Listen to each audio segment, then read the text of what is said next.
حافظ محمد حنظلہ صاحب نے ایک سوال پوچھا کہ مفتی صاحب کیا فرماتے ہیں علماء دین اس بارے میں کہ نئے عیسوی سال کی آمد پر خوشی منانا کیسا؟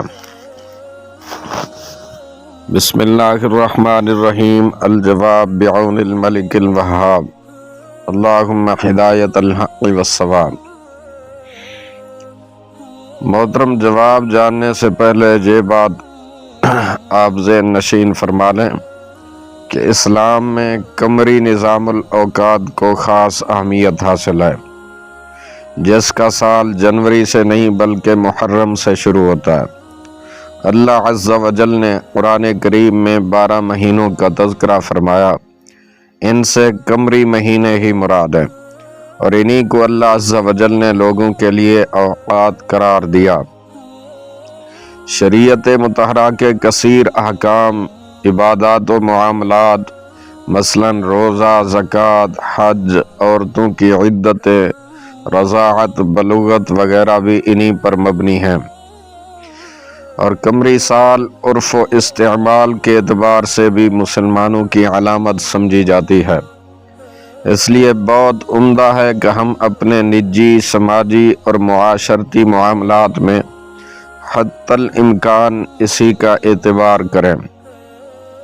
باقی رہا صورت مسئولہ، تو نئے عیسوی سال کی آمد پر شریعت کے دائرے میں رہ کر خوشی منانا جائز ہے کہ اللہ عز و جل نے نئے سال کا آغاز دیکھنا نصیب فرمایا۔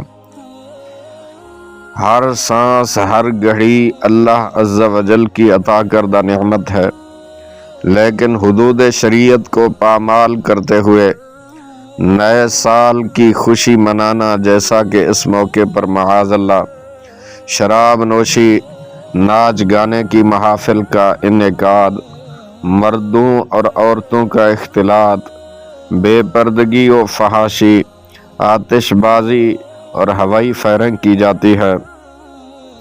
نئے سال کا آغاز ہوتے ہی ادھم مچا کر، بلند آواز سے ڈیک لگا کر، موٹر سائیکلوں اور گاڑیوں کے سلنسر نکال کر گلیوں سڑکوں پہ گھومنا اور لوگوں کا سکون برباد کرنا، اس کے علاوہ ون ویلنگ کا تماشا کرتے ہوئے اپنی جان کو ہلاکت میں ڈالنا، الغرض کئی غیر شرعی امور کا ارتکاب کر کے خوشی منائی جاتی ہے۔ مزید یہ کہ ان میں کئی امور خلاف شرع ہونے کے ساتھ ساتھ قانوناً جرم بھی ہوتے ہیں، جو ان کی حرمت میں اضافہ کر دیتے ہیں۔ اس انداز سے جو بھی خوشی منائی جائے، چاہے وہ نئے سال کی آمد کی ہو یا کوئی اور، ناجائز و حرام ہے۔ مہینوں کے متعلق اللہ عز و جل نے قرآن کریم میں ارشاد فرمایا، ان عدت الشہور عند اللہ 12 شہرا فی کتاب اللہ یوم خلق السماوات والارض منہا 4 حرم۔ بے شک مہینوں کی گنتی اللہ کے نزدیک 12 مہینے ہیں اللہ کی کتاب میں، جب سے اس نے آسمان و زمین بنائے، ان میں سے 4 حرمت والے ہیں۔ اس کے تحت معالم التنزیل میں ہے کہ اس سے مراد قمری مہینے ہیں جن کے ذریعے مسلمان اپنے روزوں، حج، عیدوں اور تمام امور کا حساب لگاتے ہیں۔ قمری نظام الاوقات کو لوگوں کے لیے وقت قرار دیا، چنانچہ ارشاد باری تعالیٰ، یسألونک عن الاہلہ قل ہی مواقیت للناس والحج، تم سے نئے چاند کو پوچھتے ہیں تو فرما دیجئے وہ وقت کی علامتیں ہیں لوگوں اور حج کے لیے۔ اس آیت کریمہ کے تحت تفسیر نصفی میں ہے، یعنی علامات جن سے لوگ اپنی زراعت، اجارہ، قرض اور دیون کی ادائیگی، روزہ، افطار، عورتوں کی عدت، ایام حیض اور حمل کی مدت وغیرہ کا وقت معلوم کرتے ہیں۔ تفسیر نصفی سورۃ البقرہ تحت آیت 199، جلد اول صفحہ نمبر 164۔ دین اسلام میں شراب نوشی حرام ہے، چاہے خوشی کا موقع ہو یا کوئی اور۔ اس کے ترک میں ہی انسان کی عافیت، فلاح اور کامیابی کا سامان ہے۔ چنانچہ شراب کے متعلق قرآن عظیم میں ہے، یا ایھا الذین آمنوا انما الخمر والمیسر والانصاب والازلام رجس من عمل الشیطان فاجتنبوہ لعلکم تفلحون۔ ایمان والو، شراب اور جوا اور بت اور پانسے ناپاکی ہیں، شیطانی کام ہے، تو ان سے بچتے رہنا، تم فلاح پا جاؤ گے۔ یوں ہی خوشی کے موقع پر باجے کی آواز کو دنیا اور آخرت میں ملعون قرار دیا گیا ہے۔ چنانچہ مسند بزار میں ہے، صوتان ملعونان فی الدنیا والآخرہ، مزمار عند نعمت ورنت عند مصیبہ۔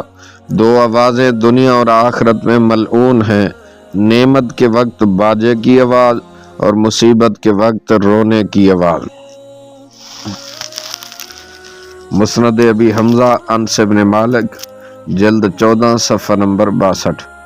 اور گانوں کے متعلق سنن ابی داؤد اور شعب الایمان میں ہے، گانا دل میں اس طرح نفاق پیدا کرتا ہے جیسے پانی کھیتی کو اگاتا ہے۔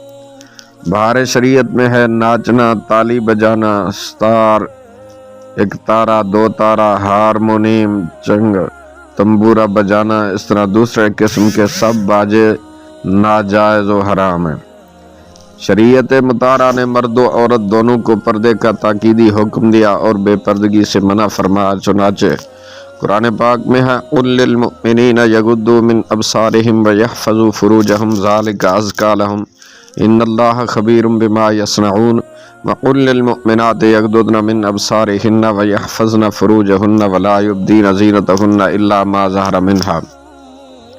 مسلمان مردوں کو حکم دو اپنی نگاہیں کچھ نیچی رکھیں اور اپنی شرمگاہوں کی حفاظت کریں، یہ ان کے لیے بہت ستھرا ہے، بے شک اللہ کو ان کے کاموں کی خبر ہے۔ اور مسلمان عورتوں کو حکم دو کہ اپنی نگاہیں کچھ نیچی رکھیں، اپنی پارسائی کی حفاظت کریں اور اپنا بناؤ نہ دکھائیں مگر جتنا خود ظاہر ہے۔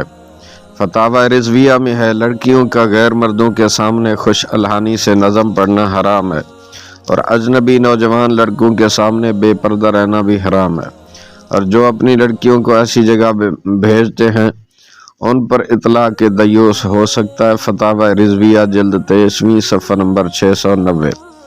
مروجہ آتش بازی جو شادی بیاہ، شب برات یا نیو ایئر نائٹ کے موقع پر کی جاتی ہے، حرام ہے۔ چنانچہ فتاوی رضویہ میں ہے، آتش بازی جس طرح شادیوں اور شب برات میں رائج ہے، بے شک حرام اور پورا جرم ہے کہ اس میں تضییع مال بھی ہے۔ قرآن مجید میں ایسے لوگوں کو شیطان کا بھائی فرمایا۔ قال اللہ تعالی، جیسا وَلَا تُبَذِّرْ تَبْذِيرًا إِنَّ الْمُبَذِّرِينَ كَانُوا إِخْوَانَ الشَّيَاطِينِ وَكَانَ الشَّيْطَانُ لِرَبِّهِ كَفُورًا۔ اللہ تعالیٰ نے ارشاد فرمایا کہ کسی طرح بے جا خرچ نہ کرو، کیونکہ بے جا خرچ کرنے والے شیاطین کے بھائی ہیں، اور شیطان اپنے پروردگار کا بہت بڑا ناشکرا ہے۔ فتاوی رضویہ جلد 23 صفحہ نمبر 279۔ ایسے مواقع پر ہلڑ بازی یقیناً مسلمانوں کی ایذا کا باعث بنتی ہے، جبکہ بلا وجہ شرعی کسی مسلمان کو اذیت دینا بھی حرام ہے۔ حدیث پاک میں ہے، من آذا مسلمن فقد آذانی ومن آذانی فقد آذ اللہ۔ جس نے کسی مسلمان کو ایذا دی اس نے مجھے ایذا دی، جس نے مجھے ایذا دی اس نے اللہ کو ایذا دی۔ المعجم الاوسط۔ ون ویلنگ کرنا اپنے آپ کو ہلاکت میں ڈالنا ہے، اللہ تعالیٰ نے اپنے آپ کو ہلاکت والے کاموں میں ڈالنے سے منع فرمایا۔ چنانچہ ارشاد باری تعالیٰ ہے، وَلَا تُلْقُوا بِأَيْدِيكُمْ إِلَى التَّهْلُكَةِ، اپنے ہاتھوں اپنے آپ کو ہلاکت میں نہ ڈالو۔ اس آیت کریمہ کے تحت نور العرفان میں ہے کہ معلوم ہوا کہ ہلاکت کے اسباب سے بچنا بھی فرض ہے، جیسے خودکشی کرنا، بھوک ہڑتال کر کے اپنے آپ کو ہلاک کرنا، زہر کھانا، طاعون کی جگہ جانا وغیرہ وغیرہ۔ ساتھ ہی ساتھ ون ویلنگ قانوناً بھی جرم ہے، اور قانونی جرم کا ارتکاب شرعاً ناجائز ہے۔ فتاوی رضویہ میں ہے، کسی ایسے امر کا ارتکاب جو قانوناً ناجائز ہو اور جرم کی حد تک پہنچے، شرعاً بھی ناجائز ہوگا، کہ ایسی بات کے لیے جرم قانونی کا مرتکب ہو کر اپنے آپ کو سزا اور ذلت کے لیے پیش کرنا شرعاً بھی روا نہیں۔ وَلَا تُلْقُوا بِأَيْدِيكُمْ إِلَى التَّهْلُكَةِ، اپنے ہاتھوں ہلاکت میں نہ پڑو۔ فتاوی رضویہ جلد 20 صفحہ نمبر 192۔ واللہ تعالی اعلم ورسولہ اعلم، صلی اللہ تعالی علیہ وآلہ وسلم۔